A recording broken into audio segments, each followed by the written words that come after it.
I think it's time for us to get started to this show on the road this evening. Thank you all for coming to the League of Women Voters event for $1 and a Dream. Who wins when states run lotteries? My name is Vanessa Olson. I'm an adult services librarian here at the library. I'm very glad to have you all here with us tonight. Just a few housekeeping things before we get started. The restrooms are down the hall and to your right behind you. And if you need anything, I will be in the back corner there. Please feel free to approach me and ask any questions. And also, while I have a captive audience, I would like to take this opportunity to encourage you all to participate in the library's 12 to Try challenge. It is a year-long reading challenge where we invite everyone to choose a book on a given topic or theme and explore a variety of different viewpoints and themes that you may not have already read. So we would encourage you to grab one of these flyers to track your reading on the way out. And if you need any suggestions for books to read, we have a few on the table out there. We have some more in our displays, and you can always talk to us upstairs at the Adult Services desk. So I hope that you will all participate in that. All right. Again, thank you all for joining me tonight. I would like to invite John up here to introduce our speaker. Thank you, Anessa. Thank you very much. I'm John Klaus, along with Linda Hagedorn. I co-chair a program for the League that's called Learning with the League. And every month we produce a program that will shine a little light on some civic activity. This month, the activity is the Iowa Lottery. The Iowa Lottery has been going on since 1985, almost 2 generations now. It's become part of our life. I know I buy lottery tickets to put in my grandkids' stockings at Christmas time. It's just something, we do. But it's time to take a look at it, I think. What does the Iowa Lottery do for us, and what does it do to us? And to help us think about that and talk about that, we have tonight the Emeritus Professor of Accounting at Iowa State University, Sue Ravenscroft. Sue is a very good accountant and a very good professor. She's got the numbers, she's got the facts. And so we're going to learn about the Iowa Lottery, 2 generations of the Iowa Lottery, and maybe we'll have a chance to have a good discussion afterwards. Well, so thank you. Thank you, John, and thank you all for being here. And I just learned I have a different assignment than the one I thought I got from Mary Richards, which was to talk about state lotteries generally. So I have a lot of information about state lotteries generally, and I'm not an expert on this topic, by the way. If I don't do well, blame Mary. She called me and said, "Do you know about state lotteries?" "No." "Did you read the article in the New Yorker?" "Yes." "Well, then you know something, and you can read more and find out more." And so I love Mary. I think she's amazing. So I said, okay, I will. So I bought a book. The book that the article is about that we read, it's called For $1 and a Dream, which is a motto from the New York State Lottery, one of their ads, written by Dr. Jonathan B. Cohen, who works for the American Academy of Arts and Sciences. And he did a lot of work on lotteries. I've been reading a lot of stuff about lotteries. My latest read was a doctoral dissertation by a woman from Duke, who's in sociology, who looked at how society frames the idea of gambling. And she also looked at convenience stores, which turns out to be the site where the most gambling tickets are sold. I do have some stuff about Iowa, and I promise I will get to it. Okay, but some of this is going to be a little more general than that. So we've got an interesting arrangement here. So in academia, maybe other places, we have what we call the elevator talk. When you go to a conference and you see somebody in the elevator and you want them to come to your session, or you want to tell them what your paper is about, you speed it up, compress it down to something you can say while you're riding the elevator. So here's my elevator talk about what I'm talking about tonight. State lotteries' growth in the modern era, that's since the 1960s, and there are now 45 states that have lotteries. All but 5 have them. is explained by a couple of things. Now remember, this is me interpreting what I've read. If you had another expert here, they might have a different story to tell. It's tax aversion. People do not want to pay taxes, and they think they're paying more than their fair share. There's another thing that helps to explain the rise of lotteries, and that's racism, with a lot of class bias as well. And finally, this was all enabled by a corporation that has a very misleading name that we will get to later. But without that corporation, we probably wouldn't have as many lotteries as widespread as they are. So again, as part of the elevator talk, what are the main arguments? And they play over and over again in state after state against state lotteries. The three arguments are, and we have people in the room who may have been around when Iowa actually voted for its lottery. They exploit those who are the least able to pay. The people who buy lottery tickets are not the well-off. They're the people who are the least well-off. That's one of the arguments that's made when the topic of a lottery is brought up in the state. A second one is they don't actually solve state budget problems. The sales pitch is usually, this will bring in lots of money, we can reduce our other taxes or we can avoid other taxes.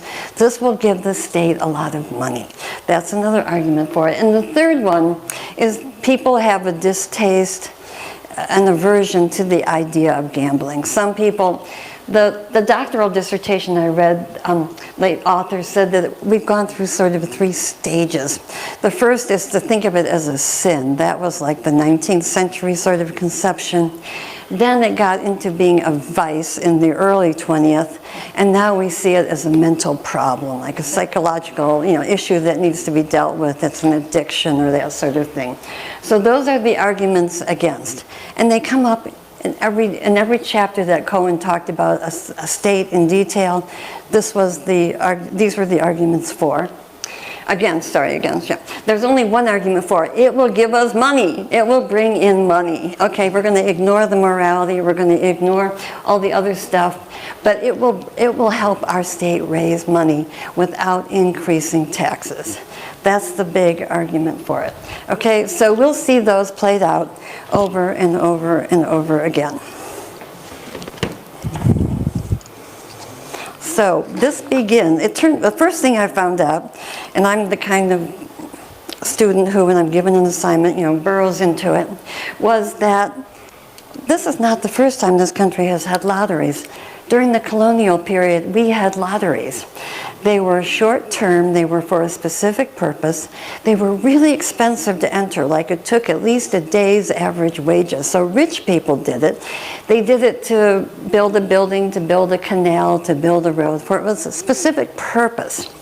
And they also did it to help build the buildings at Yale, Harvard, Dartmouth, Penn. So it was something that we did that rich people could do. It was for sort of civic-minded, and for contributing to that, you got a chance to win some extra money. Poor people were not supposed to do it. They were not able to do it. But that was early. Then what started to happen in the 19th century, the 1800s, religious people started to gain more influence in the arguments and debates about gambling. And this idea that it was a sin, it was a bad thing to do, started to take priority and preeminence.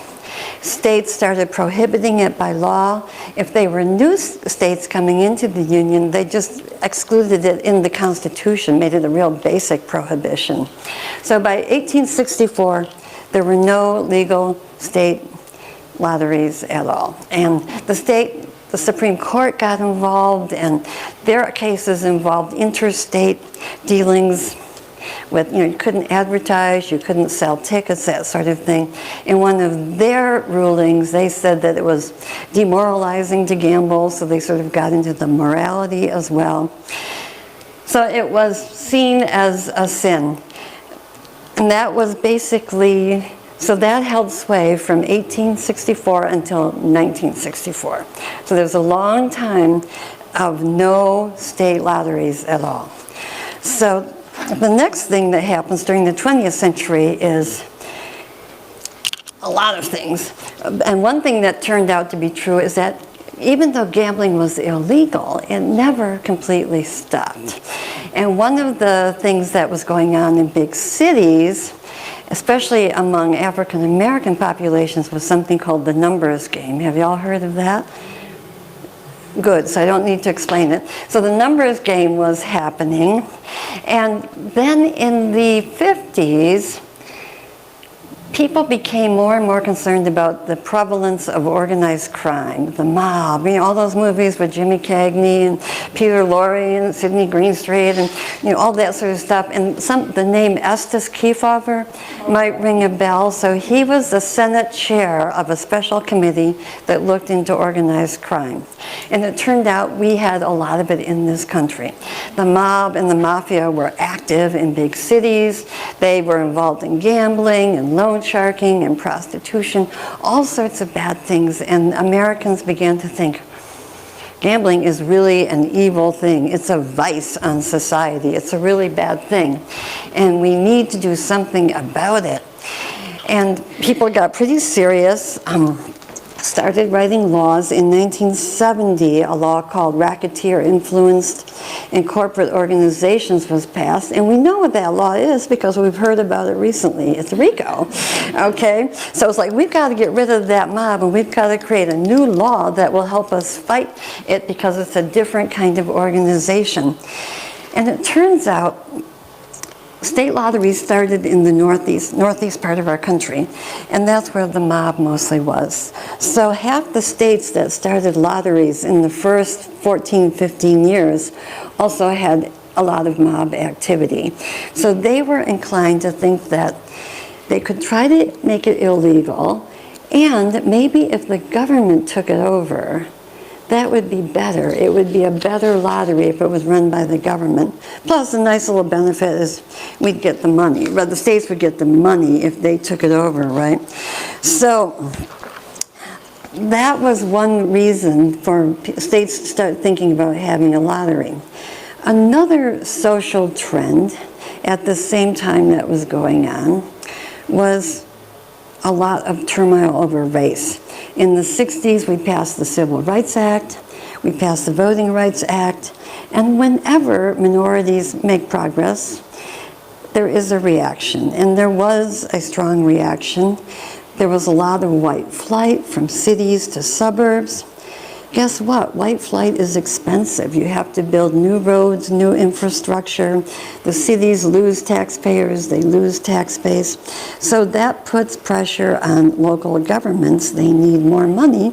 Where are they going to get it from? Well, some people think they might get it, again, from state lotteries taking over the mafia gambling, and they also thought they could probably eventually end the numbers game if they offered an alternative that was legal.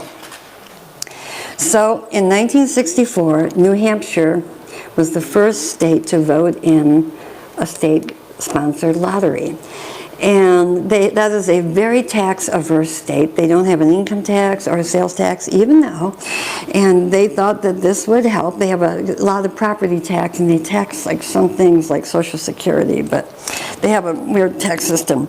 So the first year, they sold $5.7 million worth of tickets, and they were able to put $2 million into supporting education. Not great, but not awful. 3 years later, New York State voted in a lottery, and they had really big sales, but somehow things weren't very efficiently handled. So they only were able to put in about 2.9 into their education fund, but they were still pleased, and they kept doing it. Sales kind of stalled, weren't real high. So along comes New Jersey, which is a state that had a lot of mob activity, and thought they were really smart, and they could do it better than New York. They were going to do things that New York hadn't thought about, like make their lottery more like the numbers game. Low price tickets, lots of drawings, so you didn't have to wait a long time to see if you'd won, and lots of stores where you could buy the tickets. They were very enthusiastic. The proponent, who was a congressman, said, quote, if illegal gambling revenue could be channeled to the state through a legal lottery, we could abandon all taxation in New Jersey and increase every service in our state 4 times over. Yeah, they were really enthusiastic. Partly, Cohen thinks because they were listening to the Kefauver hearings and forgetting that these big numbers they were hearing about how much the mafia was taking in are reduced. You do have to give gamblers some money back, right? And you do have some administration costs. So they were hearing gross numbers, not net numbers, and exaggerating them. So another reason that people thought this would be a good idea, this is another a resident who's quoted, this pertains to the idea that they would get black people who played the numbers to play theirs instead. She says, how can you stop them? The poor play the numbers, so why not have a lottery? So let's take their money that they're already wasting and put it into the state lotteries. So New Jersey was considered a great success. And they actually sold their guidelines on how to do a lottery to other states. But the reality was really abysmal, because the same year they started the lottery, they had to increase their sales tax because their finances were so bad. 2 years later, the governor says, "Gulp, help me people, we need an income tax. We've never had one, but we need one." They said no. New Jersey was sued by residents in the cities because the educational expenditures were so unequal across districts that they filed under the 14th Amendment for equal protection. The Supreme Court sided with the plaintiffs. New Jersey was told, you have either stop your public education or you make it a little less inequitable. They had to institute their first income tax. So I would say the lottery, which raised expectations so high, really revealed problems and caused them a lot of grief. So I'm going to skip over some of this so we can talk more about Iowa in particular. But to say that there was, once the state started doing it, some of those federal prohibitions were lifted, but one that wasn't, that Cohen considers really important, is the Federal Trade Commission could not impose truth in advertising restrictions on state lotteries because they're state organizations. They could do it on private, on for-profit banks, but not states. So states got to advertise pretty much however they wanted. And there was some brouhaha when Illinois went to its lottery because activists and church leaders in Chicago noticed that they had more billboards, more signs, bigger signs, flashier signs, different messages even. You could be on Easy Street than they saw in the suburbs. And they complained about it. And Paul Simon, remember him, not Art Garfunkel's partner, but the guy who wore the little bow tie, the senator from Illinois, he said, we make money, the state does, when we sell cigarettes, but we would never try to persuade our citizens to smoke more, but we try to persuade our citizens to gamble more, to waste their money.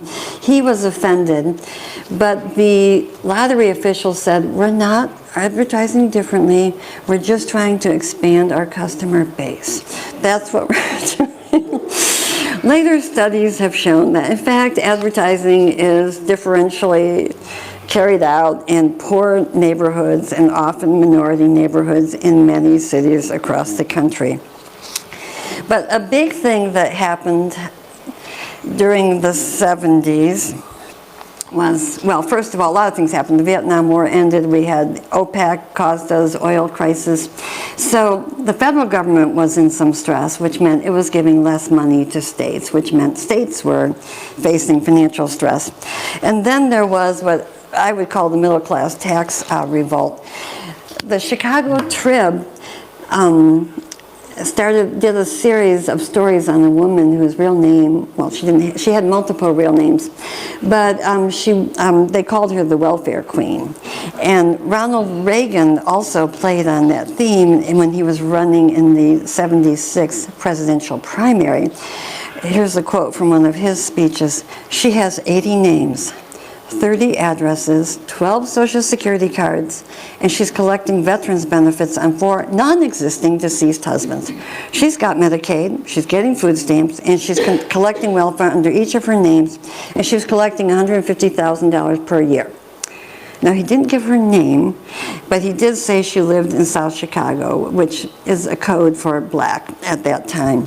There was an actual person, and one of her names was Linda Taylor. She was half white, half black. She was born in Alabama when interracial relations were a felony, so she was called white on the census, but her mother's family totally ignored her, ostracized her. She had no education. She was treated very badly, and she turned out to be a horrible person. She did not rise above her upbringing. She was criminal in every way. She probably committed arson, she probably committed some kidnapping, but that was never proven. She went to jail for 3 years for $8,000 of welfare fraud. The officials thought she probably collected about 40 fraudulently.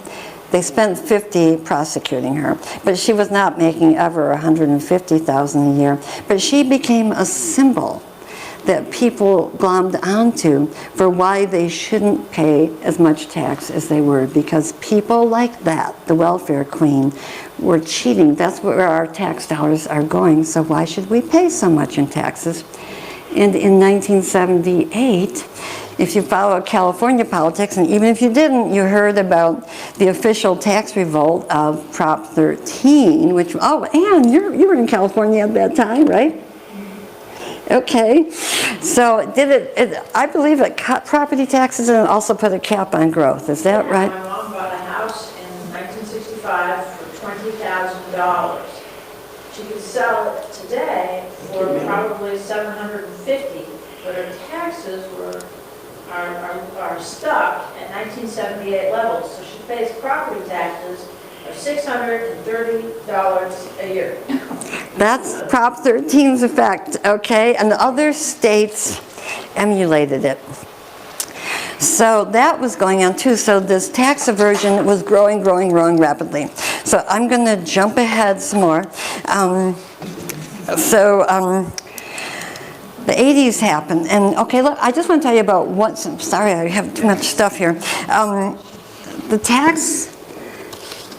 The tax revolt was pretty serious, and then it was carried on when Reagan did become president. 2 years later, there was a massive tax cut bill. The highest marginal rate went from 70 down to 28. Now, that was too drastic, and they realized, oh, this could like bankrupt us, right? So they raised them up a little bit, but not all the way back. And according to Forbes magazine, the effect of that lowering of the highest marginal tax rate was de facto permanent, not de jure, but we have never gone up above 39% since. It really did become a sort of mental top on tax.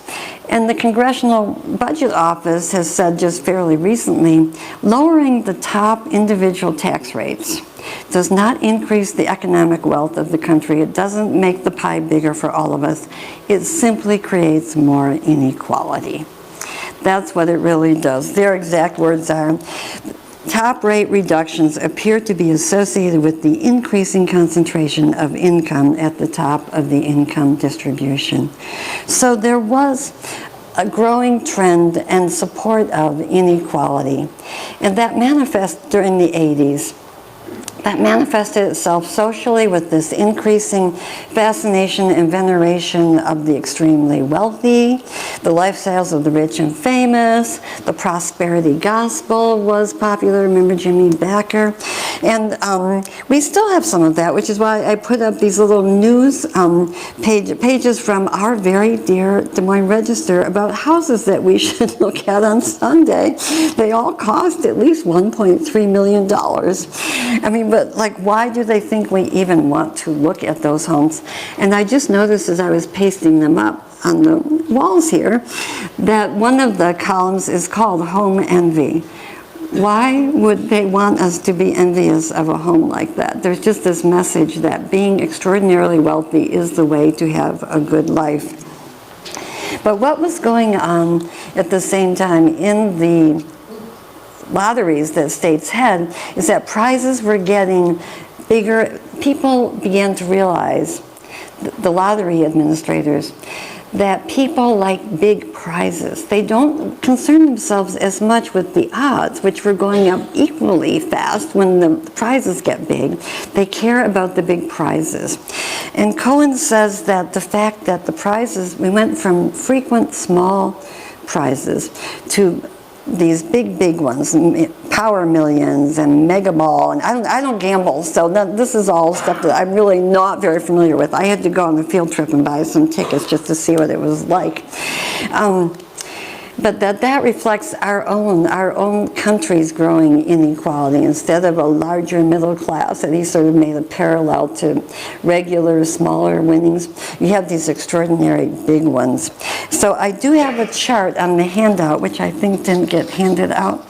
They are. Those bright yellow sheets. Those bright yellow sheets are the numbers. Okay, so if somebody wants to, and you've got some on both sides there. So the handout just has a chart that shows how the odds go increasingly scarcer of ever winning a prize as over the years in New York State. Now the odds are even crazier. This Dr. Cohen gave the odds in the 2021 Mega Millions game. Again, I haven't played that game, but here are the odds of winning. So imagine 4 football fields together, okay? If you're a farmer, that's about 5 1/3 acres, okay? A space that big, and you drop an ant, a little ant. You ask somebody who, not you, because you might have some thought.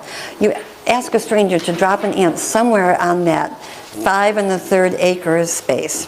Then you ask another person, Mike, to go in and put a straight pin in the ground. What are the odds that the straight pin is going to hit the ant? That's the those are the odds of winning the Mega Millions, which it's like 302.6 million to 1. But people, this is when more and more people play. They like the idea of big winnings. So I was going to talk about, another thing that happened was that the implicit bargain between workers and corporate America sort of changed starting in the 80s. And this is the implicit bargain that as productivity goes up, as worker productivity goes up, and that's the dark blue line, so would compensation of workers. And it held up pretty steady through this period, but then around 1980 it starts to diverge. So this makes people feel less well off and more inclined to start gambling money. So the 80s was a period of real growth in state lotteries. 17 states added lotteries in that 10-year period. It had been 14 states over 16 years before then. So that's when states really piled on and started doing lotteries. And that's when Iowa started doing lotteries. So if we'd like, we could talk about Iowa a bit. Okay. Let me hop to Iowa. So let me just say that people who've looked at this have found over and over and over again that the people who buy the most lottery tickets are less well educated than average, less wealthy than average, they earn less than average, they are less likely to be white than average. This is true across states. Now some of the studies they quibble with how much of the non-white percentage is Hispanic versus black, but this is a given. Lottery tickets are bought by people who have less money than the rest of America. And they're fairly concentrated. A small percentage buys a lot of the tickets. Tickets are bought more by men than women. And the place where they buy tickets is convenience stores. It turned out, along with all the other changes I was telling you about, In 1950, there were 900 convenience stores across the entire country. In the 1990s, there were 71,000. Convenience stores, if you think about it, you probably have noticed there are more of them than there were when you were a child, but you never put it together.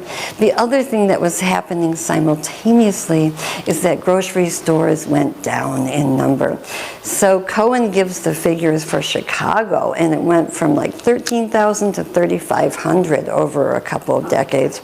Now, I'm sure he was including corner grocery stores as well as A&P and Kroger and, Farmer Jack or Hy-Vee, whatever.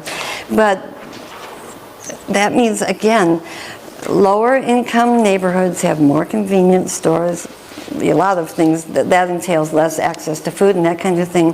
But 70% of lottery tickets are sold at convenience stores.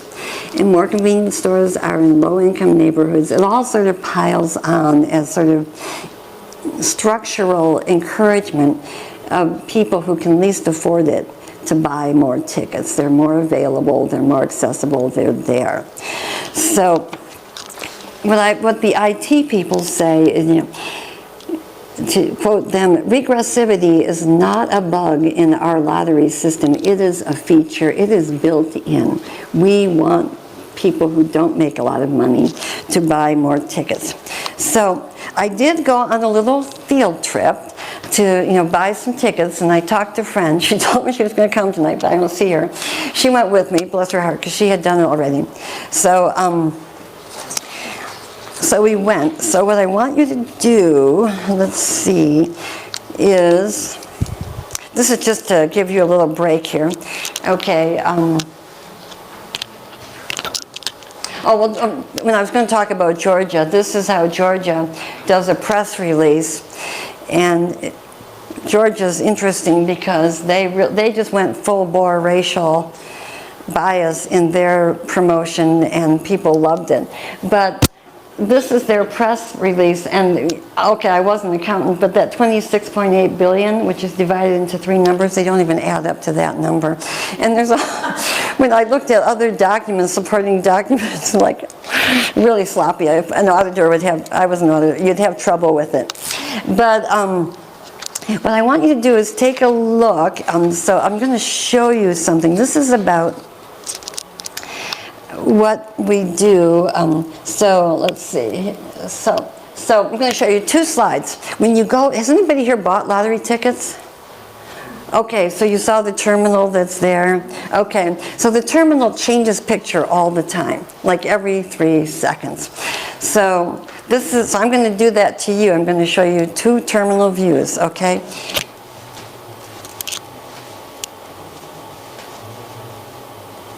Okay, what did you see? Did you see anything? A bunch of numbers. A bunch of numbers. Okay. Anybody see the same message twice? Winner. Winner. Okay, yeah. Let me show you if I can get back here. I was looking at this. I walked up and like, okay, how do I play the game? I thought there would be information. Here's your choice. Here's what you do. No, it just kept flashing, flashing, flashing. And finally I thought, there's some little thing up in the corner. Can you see it? Yes, it's play responsibly. So I tapped the person I was with, and it took me several minutes to even see that there was that little square up there, because there's so much color and change and motion and everything. But this is Iowa Lottery Commission's bow to responsible gambling, telling us to play responsibly. Okay, so going back to the three arguments against lotteries, okay. The first is that it exploits poor people or people with less money. Absolutely, positively true. The second is it doesn't solve the state's budget woes. And that's where the next side of the back side of that handout is about. Okay, it's a look at a page from the 2022 financial report of the Iowa Lottery Commission. And it turns out that 430 some million was spent in Iowa, and 63% of that went back in the form of prizes. But this statement does show you that Iowa has the distinction of being the state that offers the most choices of games. It's not something they're real proud of, but they do. I mean, you can play more different games in Iowa than you can in any other state. But it's not 100% successful because we're not the biggest spending state, but 437 million is pretty hefty, right? So then you drop down and you see that the amount that goes for prizes, I think I wrote the percentages in there, are like 63% goes back. And what was interesting to me is that's the same percentage that the numbers game did way back. It just sort of seems to be a sort of standard amount that gambling owners, gambling organizers give back to people. Then there's the administrative cost. 28 million of that goes to convenience stores. So they've become a constituency of gambling. I mean, they now like gambling. They get money for the inconvenience. They get money, a little share if there's a big prize. They get a little portion. They get something for having a winning ticket, though they had nothing to do with that. Yeah, Ann, you have a question? Yeah, so how do they get it besides the winning ticket? They give them some sort of fee for doing it. And on my little field study, right, I went to 2 stores, and I asked the people, does this take you a lot of time? Because I was asking all kinds of questions about how to do things. They said no. They said, in fact, people come in to buy a ticket, and they always buy like some pop or a food item, or they buy something else. They thought it added sales, but they said it never seemed to become burdensome. But that was another thing I thought was hokey about the Georgia Press thing, because they claim credit for employing people at the convenience stores. Yeah, which I kind of doubt, but I'm not sure about that. So the convenience stores, that means, really have become a pro-gambling constituency. If they're getting 28 million. There's another entity that's getting money, and I think we have time to talk about it. Okay, so I'm going to ask you to think for a minute about, if I asked you to totally go off track and think about musical games, what would you, can any of you think of any musical games? Musical chairs. Good, musical chairs. Name that tune. Name that tune.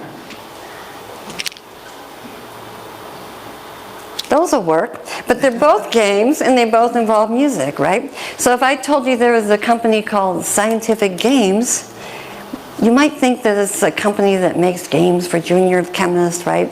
Count the petri dishes, whatever. It's the company that really helped states and enabled all these lotteries to happen. Their name is Scientific Games, and they started out making the scratch tickets. And you can see on that sheet that scratching is very popular. They got a lock on the scratch-off tickets, and they started with Massachusetts. But by 1982, they're making $1 million an hour. Yeah. Are they mobbed up? Have they what? Are they mobbed up? No, I don't think so. It was a company that started in Georgia with 2 IT sort of guys, and then they sort of thought, okay, now we've reached our plateau. What else can we do? We can become political animals, so they might be mobbed up. But what they do, they would go into states, and they came into Iowa, I read, but I don't know the details.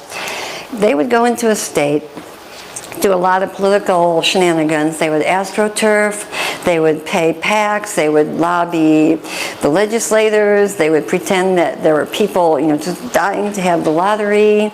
They would write the rules to help states investigate who they should hire to help them do what Scientific Games was queued up to do, and they wrote the rules in their favor. So this is the sort of thing they would do. They had this whole packet of rules. It's kind of like an early ALEC. This is what you should do to make sure that the company you hire has integrity and has good internal controls. They would write them for them. So they were competing with conglomerates. and they would say you have to have every executive above a certain level completely vetted. Well, they were a single, basically almost single purpose company. They had vetted all their executives already. They were ready to go. A conglomerate would have to vet executives across every single entity. That would take a long time. They would set really short deadlines to get things done. So they wrote the rules, and they were the company that could best meet the rules. In California, they invested $2.4 million in their campaign. As a result, they won the contract the first year. They had the terminals, they had the tickets, they had the training, they had the computer programs. They were sort of the infrastructure. Every state they worked with got a lottery. And I read, now maybe this isn't quite right, but it took Iowa a couple times to actually get it, and the Scientific Games was involved the last time. We still pay them money. They sold off and went more into sports betting, but we still pay them about $5 million a year to do something, helping with the operations. It's a complicated thing to have all these different games going on. So but if you go down the column there, you see that in 2022, we got about 97 million from the lottery. And it goes into the general fund. I mean, we all kind of think, there's a little bit that goes to a veterans fund and a couple bits and pieces, but most of it goes into the general fund. And I always had the idea it helped with education. So we've got an education expert here in the room. Have you noticed that the lottery money helps supplements our education? Not nearly enough. Does it do it at all? I'm not aware of it. Yeah, what happens is it just goes into the general fund, and the legislators and the governors spend the money how they will. It could go to natural resources, it could go to public health, it could go to anything really. And that's sort of a pattern. They talk about, we're doing this for education, but it really goes into the general fund and is spent however the powers that be want to spend it. So it supplements maybe, but it doesn't really add. Yeah, Johnny. Well, Sue, there is a set-aside off the top for gamblers' assistance. Yes. I did that amendment. Right. So For some reason, they weren't happy about it. there are some set-asides, and they're fairly small, right? Yeah. And it turned out it was more than there was a demand for, they said, and so they kept cutting off parts of that set aside for other things. And there's a set aside for some veterans trust fund of some sort. Maybe it's been added. Added, okay. But Cohen says, none of the states, except for Georgia, which did things very differently, and I hope some of you read about Georgia because they were interesting. This 97 million seems like a lot, but then you realize that we spend about $5 billion on education, so it's really not that much. And then I started thinking about something else. That is, okay, let me go back. This is the 23 numbers. Or actually, no, this is what else I was thinking about. We have a new program that's about education that is a new expense, okay? Now we just, we spend a lot of effort. I mean, there's a lot of advertisement that goes into raising that 97 million, right? But we've got a new cost coming up that we were told not to worry about. It will not break the bank. It will not cause budget issues. And in the media, they keep saying it's going to be about 108 million. And this is the education savings accounts. This is those new, I think of them as school vouchers. Our governor doesn't always give us all the information we might like about new programs. But what I gleaned from reading the paper was that 29,000 people applied. Is there more news? Okay, 18,000 plus were approved, And one wonders about the missing 10,000, why were they turned away? But we're going to spend $7,635 per student. Now, you don't need to be a PhD in accounting to know that, simple multiplication, that equals 142 million right there. So we're not being told the real price of this program. Plus, remember, public schools are going to get some reimbursement, basically cut their loss by $1,200. So I'm here without even looking at administrative costs or anything else. And that's not going to cause a wrinkle or a ripple or a problem. So why are we working so hard for $97 million that we get from people that we know can't afford it? We know there could be some gambling problems. It just seems to me if you can spend this much so casually, and remember this is year one, when we're told 60% of the people didn't really need it, they could have afforded it without this program, and the cost is going to go up to $341 million. If we have that kind of money available, do we really want to be spending this much money promoting something that does cause problems for people, that has a negative payback, right? I mean, for every dollar you bet, the likelihood is you're going to get 63 cents back over time. I mean, is that a good trade-off?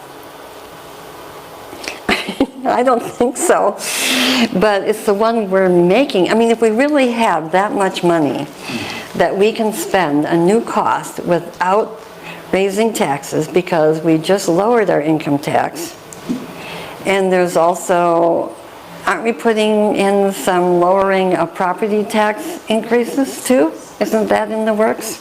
So we're going to lower the state's tax revenue while we have this new cost, but we're not supposed to think it's going to hurt us.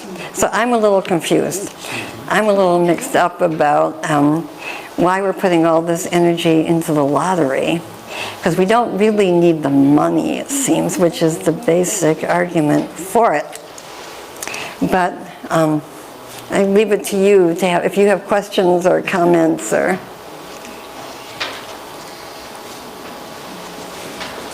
Yeah, Ann. What's happening to lotteries now that sports betting has become legal? Oh my gosh, okay. I kept telling John, so you're going to talk about sports betting? And I said, no, because I know even less about sports betting. But I couldn't help but read a little bit about it, right? And it's sort of fascinating because,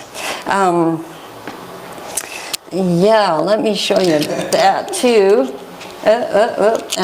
Wait, where do I want to go? La la la. Okay. Am I going backwards? How did you? Oh, sorry. I can't see the thing. Sorry about that. I know that is very nerve-wracking. Okay. So here's. This is. It takes organizations a long time to prepare their financial statements, but they do release overall numbers. So for 2023, the lottery sales went up a little bit. Prizes 63.4%, admin fees. The state got a little more last year than the year before. But let's compare that to sports betting. I wasn't going to talk about sports betting, but I was listening to the radio and they said sports betting in Iowa dropped 8% from 22 to 23.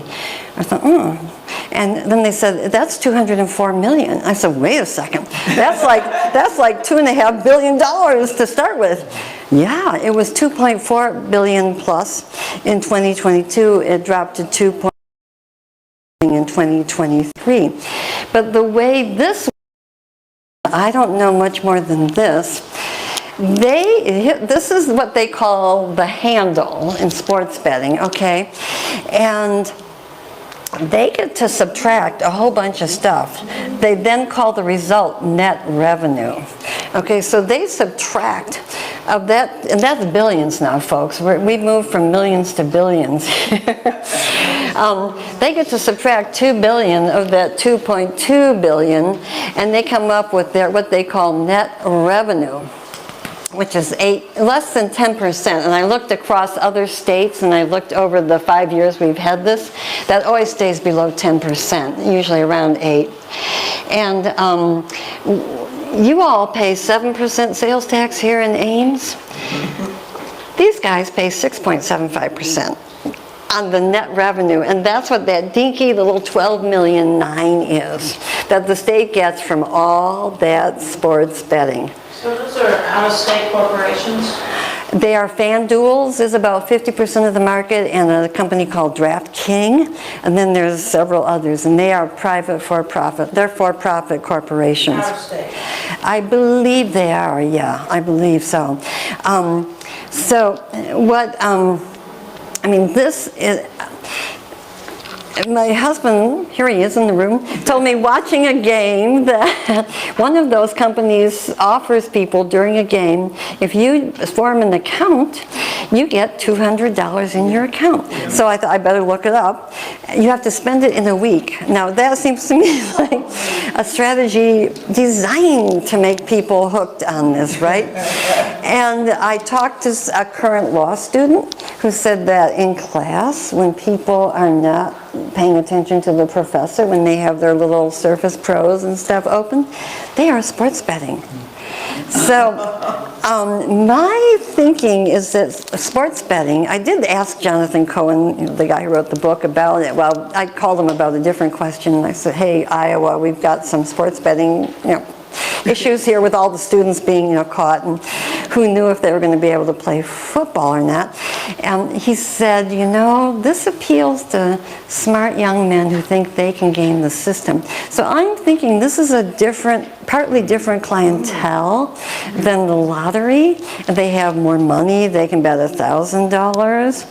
And Jonathan said, in the old days, those same young men would have had to go find the mob guy, Vinny, and look him up and go into some dark alley and make a bet, right? But now he called it frictionless access. You can do it while you're listening to your professor talk about torts at law school. You can be sports betting. You can be doing it anywhere, and you can do it on apparently anything, like not just who's going to win the game, but who's going to have the most points, when are they going to score the next touchdown, blah, blah, blah. The money is unbelievable. Here in Little Iowa, it's $2.2 billion just this year. Nationwide, I do have those numbers. Sue, who sets 6% as opposed to our 7? Oh, this is sort of like sales tax almost, right? Yeah, but who gave them the lower sales tax? The state of Iowa. This is what Iowa collects. Does that mean our legislators? Who decided that we would charge? We are considered a low tax state by the sports betting companies. And we also got in really right away, because it was legalized by the Supreme Court in 2018. We also went electronic, so over 90% of the transactions are done online. New York State was retail. You had to go to a counter and bet, right? But no. So we have actually a fair amount for a state as small as we are. But nationwide, the numbers are really, really big, and I did write them down somewhere. Okay, here we go. The handle nationwide, for the 5 years is $256 billion. Yeah, but for Iowa to date, since it started, it was $6.53 billion. We got $31 million out of that because of our low taxation of those revenues. So sports betting could become more of a problem. But I have a feeling it will be, if my suspicion is true that the clientele is a little wealthier, a little more likely to be white, a little better educated, we may not punish people or consider them problem gamblers. I don't know what we'll do, but it's going to take up a lot of money. And it will be less controlled than the state. I mean, they're private companies. We really don't have as much oversight. So what I'm kind of taking away from your presentation tonight is that the Iowa lottery, which was quite controversial in 1985, the governor fought it, it was passed, has become immaterial. in this day and age. It means nothing. 97 million sounds like a lot, but it's, in the scheme of things, not very much. So it's something that just sort of endures, but it no longer matters much. Yeah, and but I think that they would be loath to, like, you can't see it, but the Iowa, I looked at the latest Iowa financial report. Our expenses for the year, total government expenses were, just governmental expenses, 21 billion. So 97 million is not even 1%. It's half of 1%. And Cohen says that. He says that nationwide, it never, ever exceeds 2%, the lottery taking of a state's, general type governmental expenses.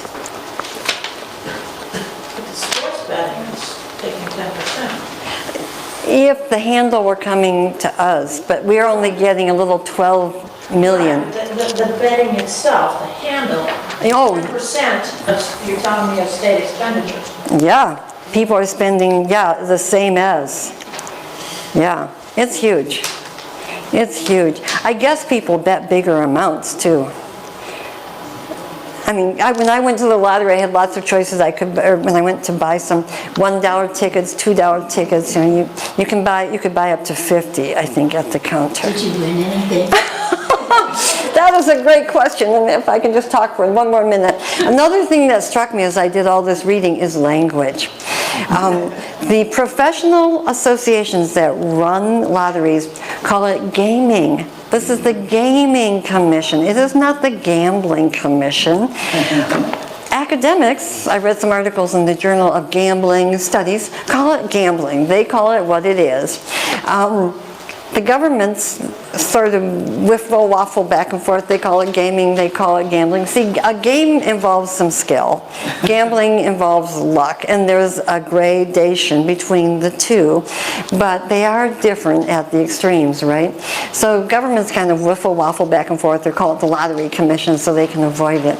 I spent $30 and I got $3 back, and I consider that not a winning but a rebate. So I lost $27 instead of $30. But at the counter, she said, "Oh, you won." It's like, kind of, sort of, but not really. But our language around gambling is strange. Yeah, Doug. So go back to the beginning. Sure. I think I heard you say that all of the gambling money that goes through these machines goes into the state general budget. So the same people who are deciding how much money K through 12 gets decides what happens to the gambling money. Are the same people at the table? I think the Lottery Commission is given responsibility for deciding some of those ratios of how much goes back to the bettors and how much goes to scientific games and how much goes to the convenience stores. I don't think the state has direct oversight because it is a separate commission in this what's called a component And does the unit. governor appoint that commission? Ooh, does she appoint the head of the, anybody? I honestly don't know the answer to that question. That may be one of the ones they're getting rid of. We wouldn't, like John said, we wouldn't really miss it, except that we don't make that much. Yes, Linda. I spent my career in education, mostly in the state of Illinois. And I can tell you that when the people of Illinois were sold the idea of the lottery and sold the idea that money would go towards education. But the problem was is that indeed some money did go into education, but other money, it replaced money. So they would take money from other lines Right. away so that the bottom line in education remains fairly constant. And that's a typical pattern. It supplants it, it shifts it around, but it doesn't really add to. Yeah, Herman. You wanted to know who set the tax rate there. I can tell you, I certainly did not. Okay. I'm an absolutely consistent vote against all forms of gambling. And I like to let people do what they want to do in a lot of different areas, but this is just, it's a rip-off.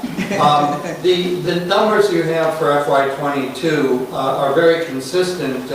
I remember back some years ago, I looked at the lottery's annual report, the gross revenue and then the amount of payout, and the payout was only about 60 cents on the dollar, which is to say, for every dollar you bet, you lost 40% of that. Now, this was in early 2009, I was looking at the lottery's report. The timing is interesting. The preceding year was the Great Recession.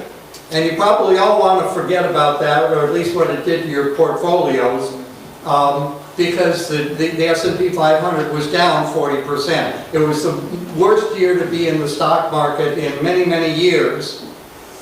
It's the same payout that you get from the lottery every year. Right. Now, can I ask one question? Sure, sure. Did you look at all into what Rob Sand did in breaking up the cheating on the lottery, the fixing of the lottery? No, I didn't. Oh, that's an interesting story. He's a very smart guy. He figured out how people who were I don't know all the details, but people who were doing the programming for the selection of I think it was the Powerball number. Okay, yeah. Every now and then during the year, loaded the dice essentially, and then made large purchases of lottery tickets. Wow. And somehow he figured that out and busted them. Yeah, that would be something clever. Yeah, Jan. Is there any data on the cost of sports gambling in terms of addictions and family trauma and No, I read whatever I could find on problem gambling, and even that's very vague. And it went from like 0.5% of the adult population, which is not the gambling population, right? So that's a funky base number to use. Georgia had a little white paper. They said it was 4 to 5%. Now, Georgia really focuses on the lottery because they committed to new programs that would be used with lottery money. So they did that. So they have a real investment in it, and they really must push it a lot if they've got that high a problem rate. But the dissertation I read, that lady talked about how we define problem gambling. And she went to some training courses for people who wanted to be certified as problem gambler, social workers. And they were taught by an expert. And she was really surprised that this lady was casually making racial generalizations that were like unfavorable to black people. And she thought this, somebody could come and, watch these and do a study. But she talked about the fact that it was first defined as a problem by physicians in the DSM, their desk manual, in 1980. And there were 7 criteria. If you had 2 of them, you were a problem gambler. But they revised those things, especially when it's a disease as nebulous as problem gambling, right, which doesn't give you a fever or any physical symptoms. And they had to change one of the criteria because it would identify middle-class people as problem gamblers. And that was a problem. And the criteria was, and this is almost funny if it's not sad, the criteria was committed fraud, forgery, or embezzlement to support their gambling habit. And the reason this was biased at identifying middle-class people was because only middle-class people were in a position to commit those crimes. Because you have to be in a position of trust, basically, to be an embezzler, and for people to believe your forgery. So they got rid of that. So I looked at the DSM-5, which had like 9 criteria, and I think I may have even brought a copy of it. But I don't think the sports bettors are going to be as worried about it. Here are the problem gambling criteria. I won't read them all to you, but there are 9 of them, and it doesn't include fraud, forgery, and embezzlement. I suspect it's going to be worse because it's so big. The dollars are so big. But even reading what I read, it was hard to get a real grasp. And that little wimpy white corner of the terminal, it took me a couple minutes to even notice it was there because the screen is so busy and grabbing your attention so vigorously. Yeah, Anessa. I would just like to throw out a comment, if I may, that if you or someone you know has a problem gambling, Your Life Iowa has some excellent resources to help both the person with the addiction and their family and loved ones. So I really encourage you to check out Your Life Iowa. Thank you. Thank you. So any other questions? Yeah. Well, this doesn't even get into casinos in Iowa. I mean, when you think about all the gambling, the sports betting, the lottery, all that economic activity that deprives Main Street of an enormous amount of economic activity, and you add all that up, and then you're dealing with the fallout, the human fallout from problem gamblers, people that are embezzling, businesses that are going bankrupt because they've been embezzled and so on. I mean, it's the oyster, you know, you just kind of suck it and the whole thing, it's just amazing how much this, it's a fungus, basically. And I don't know how much of that, George. Tickets, you don't have money for the kids' tennis shoes. Right, There's right. that, yeah, right. And the tennis shoe guy is not, you know, the guy that sells them or whatever, they're not gonna sell a pair of tennis shoes. And I don't know, the whole thing is just, it's just so immense, it's got its feelers everywhere. But states love them because they bring in revenue. Yeah. So, I mean, a lot of this kind of activity has always existed in here. Yes, it always has. Yes. The vice side in the United States, the mob side. Uh-huh. So states have essentially encroached in mob revenue. Yes. So is there any evidence that the sports betting, for example, is mob tied? And have states looked at all into that? You know of any states that have launched investigations? No, it's pretty new. I mean, the Supreme Court, allowed it right in 2018. I would be shocked if the mob didn't move in eventually. I'm sure they're smarter now than they were, 50 years ago. They don't look and talk as tough, but act probably smarter. It's going to be harder, right, to figure that out. Because it's all going to be like Herman was talking about Rob Sand, it's all going to be online. You're just going to have to do a whole lot of data digging and analysis of that sort, I think, and to figure it out. And the reason I called Dr. Cohen was that Scientific Games sold off parts of its business, and it became Natural Light and Wonder, but then there was still Scientific Games doing something, and there was an Italian company. I thought, this is so confusing. Maybe he knows what's going on. So I called him. He called me right back. I left a message. He called me right back. Really nice guy. And he said, yeah, I'm confused too. And he said, but is this the main point of your talk? And I said, no, it isn't. So he said, well, then let's forget it and talk about other things. But it's, so, this is me giving up on trying to trace the corporate ownership, because as a lawyer, if you're trying to deceive and you've got multiple shell corporations and stuff and going to other countries, it gets really hard to trace who owns what anymore, right? And I'm sure the people who would be illegally oriented have really good lawyers to help them make things look legit that aren't. They are legit. That's the problem. Well, they sort of are. They're legit, they're not. I mean, this is a great way to launder money. Yes. If all this money is passing through in prizes, Right. it's a great way to launder money. Thank you a lot. Oh, Thank you a lot. okay. I'm going to pull off stage.